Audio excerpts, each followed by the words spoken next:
So we're exploring in Peru, and the exploration is an interesting business, and when it's successful, the reward can be fantastic. And at this moment in the cycle, exploration is certainly being rewarded, and the opportunities being rewarded, and it's what turns my crank, what I love to do, what I've done for my whole career. And there's a few things that you need to do, and that's have very big land positions in very fertile parts of the world. And we've rebuilt Hannan from over the last couple of years to take that position in the new frontier areas that have seen very little exploration in Peru. So zipping forward here, I am a geologist, I'm an optimist, and as a consequence, without that, I will make many forward-looking statements.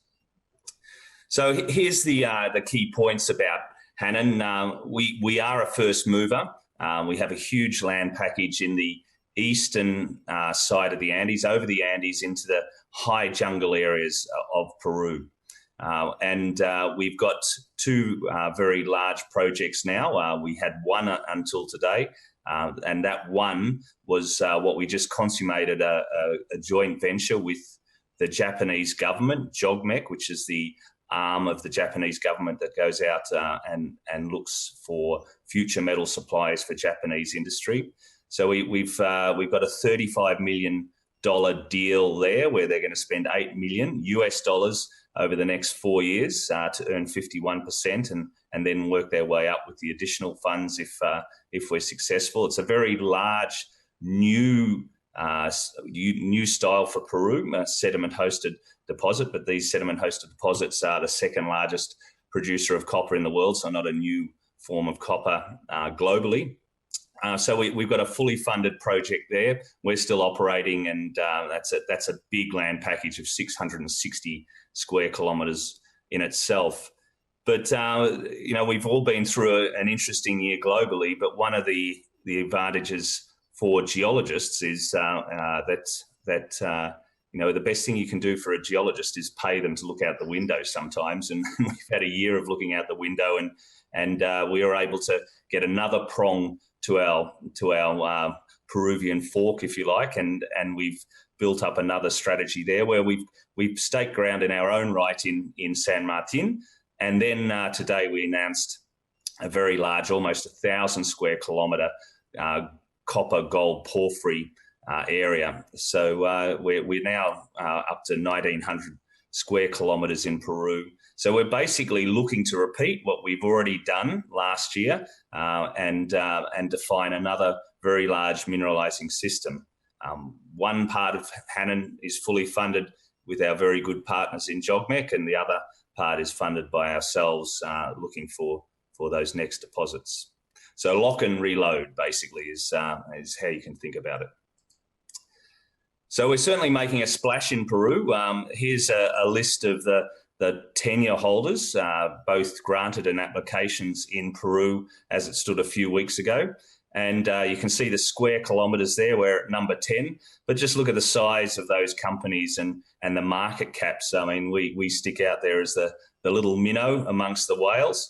But certainly the big companies of the world know how to find big deposits. Well, they need to find big deposits, and you do that with big land positions, essentially. And we've got ourselves one hell of a land position with what has already got a lot of mineralisation. These are early stage projects. They haven't seen drilling. We're starting from first principles here, really defining the next major provinces or belts. That's our aim here, and working that up. So that's where we stand in terms of Peru. Now, that was in US dollars, that last slide, but you can see here's our metrics, 81 million shares on issue, over $1 million in the bank, and then all that fully funded project that JOGMEC is fully funding there. So our cash burn, should we choose to be, can be quite modest, but this is not the time to be modest actually in this business. It's the time to really go out there and hit the ground hard.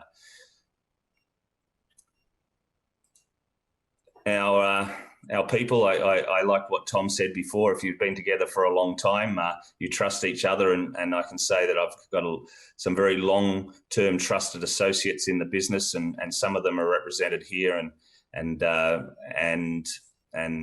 know, we've got you can never be.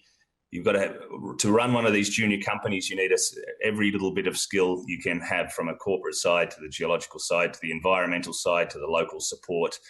There's a bit of a common denominator here, without a doubt, and Quinton's down the bottom there, and he's been very supportive and active, and helping us unravel this new big discovery here in Peru. So here's a map, a nice colourful map. You don't need to know what all the colours are, other than they're different rocks.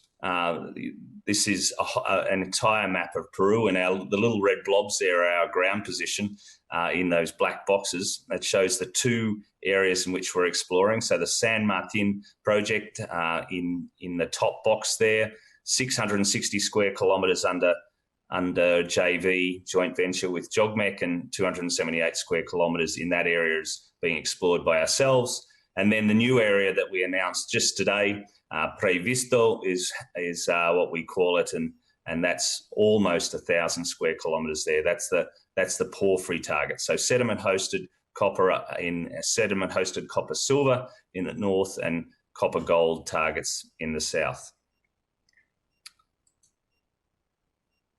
So some of the key points, we've done a lot more work on the JOGMEC joint venture ground, and I'll talk a few slides around that.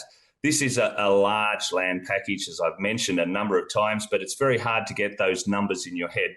The trend of rocks that we have, there's multiple parallel trends within 100-kilometre belt of rocks that we've got under tenure. So this is huge if you just try and imagine where you sit today and where 100 kilometres is from where you're sitting today. And you know, we've got copper over that entire area that we're starting to find initially in streams, and now boulders, and now we're finding them in outcrops, and we're channel sampling, and the grade is very good. The thickness is more than mineable widths and grades that we're seeing just in channel sampling at this stage, and we're working towards drilling, but the project needs more work.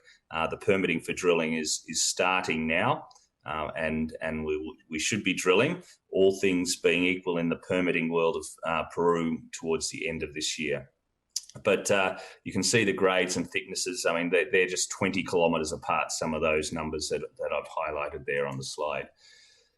I mean, this is a very detailed slide, but I just wanted to show the 100 kilometres, which is the arrow, the white arrow in the middle picture there. And you can see the blue area, the blue box is what we're exploring in joint venture with the Japanese government, and the yellow is what we're exploring in our own right.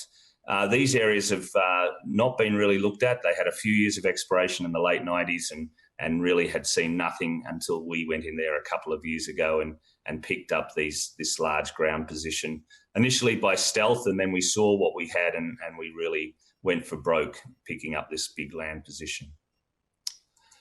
I see I've only got 3 minutes left, so it's no time for a geological thesis, but the magic happens because of just the right rocks that are similar to many of these sediment-hosted copper systems we see worldwide. A lot of salt in the system that mobilizes the copper from rocks at depth and moves them up into traps. So source, transport, trap are the three key ingredients for any deposit, and we've got the right ingredients here that mimic some of the largest copper deposits on Earth, being in the DRC and in Europe, in Poland, the Kufa-Schiefer. And now our challenge is we know that we've got it over hundreds of kilometres, literally, but we now need to demonstrate continuity at various scales, and we're starting to see that in the field. So we're very excited about this project. Here's our last field trip, and you'll hear from Quinton soon, but we were both there in February. And we've got a very good team on the ground, I should say. So we've got active programs occurring right now, but that was that trip turned into quite a memorable one for us because, of course, it's a bit harder to get there these days.